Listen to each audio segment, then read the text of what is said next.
Hello and welcome to A Wheel Thing TV. I'm Dave Canole. This week's episode we're checking out the brand new 2016 Jaguar XE Prestige 2-litre turbo. Jaguar's been doing a lot of work with brand new cars recently, and here's the latest, the XE.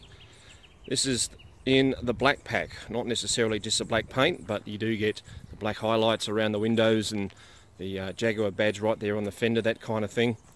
And as you can see, it's an unusual profile in that it's got a very, very long nose for a front-mounted 2-litre engine and a short, stubby little tail. But there's still an absolute bucket load of boot space. At the rear, you get, well, almost Audi-esque taillights in one respect. But you also get some pretty fancy-looking designs once it lights up.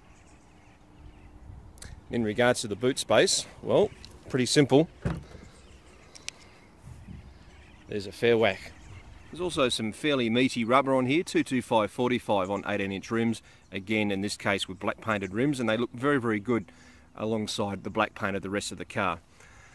On the interior, well, the rear seat is just a little bit tight. It's a 2.8 metre long wheelbase, but a little bit cramped. I do think that these rear seats will probably go back a few inches, but I'm sure there's something to do with crash protection and fuel tank and all that kind of thing as well. For a car of this size and in its class, quite frankly, you'd be hard-pressed to find one that's dynamically any better. It's possibly one of the best cars of its kind that I've driven in the time that I've been doing car reviews. You can punt it into any corner, it'll hang on, there's no sense of understeer or oversteer, it'll respond nicely to the throttle. Braking is absolutely beautiful in the progressive feel of the pedal. There's no sort of need to shove it down or sort of be over-assisted or anything like that.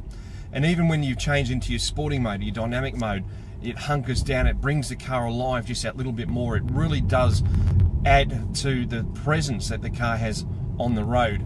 And certainly when it's clad in this black paint that the particular demonstration model has, the amount of people that have been eyeballing it and coming over and having a look, and it's been an absolutely fantastic car to drive. The way that it just settles itself on the road, and especially when you give it a good bootful, and obviously acceleration is fantastic from this 2-litre engine. 340 newton meters of torque, a little bit down on some of the Koreans I have to say, which are 350, but you don't notice it, and that's an absolutely fantastic thing to say. Steering wheel is the F-type style, and you've got some fairly funky looking buttons on here, possibly just a little bit hard edged for this kind of car. I have to say though, the air conditioning controls are just a little bit generic looking, but you do get your pulsating start-stop engine button, as you can see now. It's a push button start, of course. It lights up with a 4/4 screen here and information on the dash as well. One of the interesting things about this car, and starting to come through on many, is you do get a choice of driving modes just down here. So we've got our dynamic, and you'll flick through to normal and eco and all that kind of thing. So if we press that there, you'll see that it will light up on there. And what's also interesting is that once we get to dynamic, it changes the lights into a dynamic red. And you can activate that a little bit further by going to sport mode, which is across to drive, press down, and there we go from there. On the screen itself, broken up as I mentioned into the 4/4, so you can go your Bluetooth, your navigation, climate control and radio. You've got assistance for parking sensors, a rear vision camera as well, back to home, and then all your various information style, navigation, Bluetooth, music and whatever for external sources. Finally, good to see on a car where they go for the synchronized air conditioning zones, a dual zone, that it actually lights up to say yes, you are in sync. A lot of Japanese cars go the reverse, and Korean ones for that matter as well, which is just a little bit odd, shall we say. Up on here, in regards to information, you've got your menu button, you press that, and you've got a choice of information set up that you can do through there. There is a swag of information available on the car as well. I mean, forward alert, your blind spot monitor, and not all of these things are standard, by the way. So there's something to be said in regards to standard pack versus the options cost. But when they're all on board, they certainly do come in quite handy.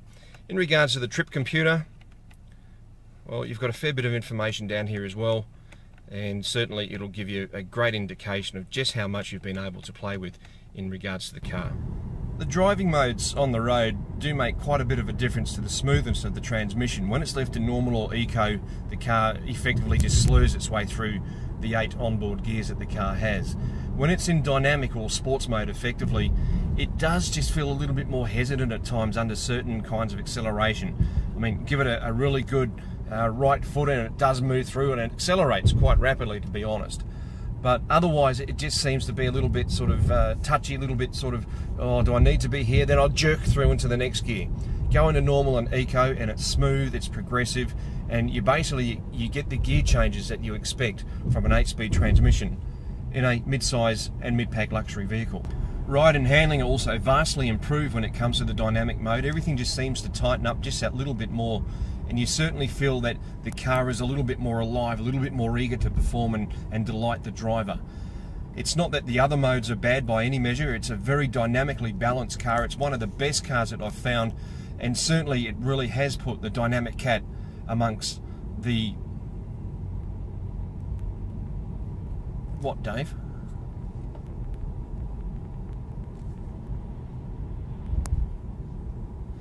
As expected with a luxury car, you do get a lovely little sunroof, and you've got controls just up here in the console. You can roll your screen forward and back, of course. And it actually does take quite a bit of the exterior glare off your head. One of the minor interior faults that the XE has is this exceptionally hard plastic here. There's no give whatsoever, and you can hear just how solid and tight that it is. Really doesn't give any feel of luxury to the car. An unusual design feature, and one that I can't say that I'm hugely in favour of, is this 2-level step setup that we've got for the door trim. Memory seating, that's great to have, but then we've got our window buttons up here, and it's actually more uncomfortable to try and use those than it is here. We've got our speaker just in there, and this just doesn't feel right. Ergonomically, it's just a bit of a nightmare. A little bit further on that, we've also got the layout of the dash itself. These vents down here are down very, very low, and in order to get them to come up towards the driver's face, you've got to basically tilt it up. So really, it just doesn't work. This possibly should have gone back more of an angle here, because it's also interfering with the design of the speaker there. And as you can see on the other side, it's exactly the same. If that had been sort of flattened out, then we'd had this nice sort of even sort of shape here, and we would have been able to have more of a direct airflow just by virtue of the fact that it was already tilted back. Part of the reason for the nimbleness of the XE is, of course, the aluminium architecture that the car has. It weighs just over 1,500 kilos dry, and it has a gross weight of just over 2,000 kilos. So what we're looking at here is a really good power or torque to weight ratio. It allows it to be motivated quite nicely around on the roads, thank you very much, and certainly it really helps in regards to the handling. And of course the economy, it's been averaging probably just under 7 litres per 100 on a day-to-day basis. So that's some pretty decent fuel economy from a 2-litre turbo petrol engine in a car that's not of a reasonable size. 3, 2. Part of the reason that the car is so nimble and so much fun to drive out on the road is the weight. It is made, of course, largely of the aluminium architecture setup that Jaguar has been employing over the last few years, and it's been working really, really well, obviously, for them. It weighs just over 1,500 kilos, and the economy is topping out at around 7 litres per 100 kilometres an hour. Part of the reason that the Jaguar XE is so nimble and so flexible on the road is the weight. Of course, the aluminium architecture that Jaguar has been employing over the last few years has really come into the fore, and we've been averaging around 7 litres per 100 kilometres. The handling is absolutely sublime, as I mentioned, and certainly with the weight, it's just over 1,500 kilos dry and around 2,000 kilos with people and fuel and all that kind of thing on board. So all of that really comes into play when you want to throw the car around or have a little bit of fun or just experience the dynamics that the car actually has out on the road, whether it's through some nice long turning quick curves and sort of off camber turns, or whether you're just out on the freeway having a nice long run. 2-litre turbo petrol engines that the Jaguar XE comes with 177 kilowatts or 147 kilowatts, 280 newton meters with the 147, or 340 newton meters of torque with the larger kilowatt engine. kind of makes a little bit of sense to spread out the two. There'll be some who just think that power and torque is a little bit too much, so they'll use that more for their luxury style driving, and there's those who will utilise the sports or the dynamics part of the engine and gearbox combination and really exploit those 340 Newton meters. There is also one model that has a 3-litre V6, 250 kilowatts, the same as you find in the R Sport XF Jaguar, and there is of course the diesel engines available as well. Jaguar XE comes in 4 model ranges, the S, R Sport, Prestige and Portfolio, and it's certainly worth checking out the car just to have a look at the fact, especially because it is a brand new Jag, and it goes up against competitors like the Audi A4, BMW 3 Series, Mercedes-Benz C Series, C-Class for example, that kind of thing. It's got a bit of a fight against it. There's a few quirks in the car that just niggle at me enough to sort of make me question whether this is one I would rather have in the garage. But having said that, it is a brand new Jag, and for a Jag follower like me, it's got to be a good thing for the brand.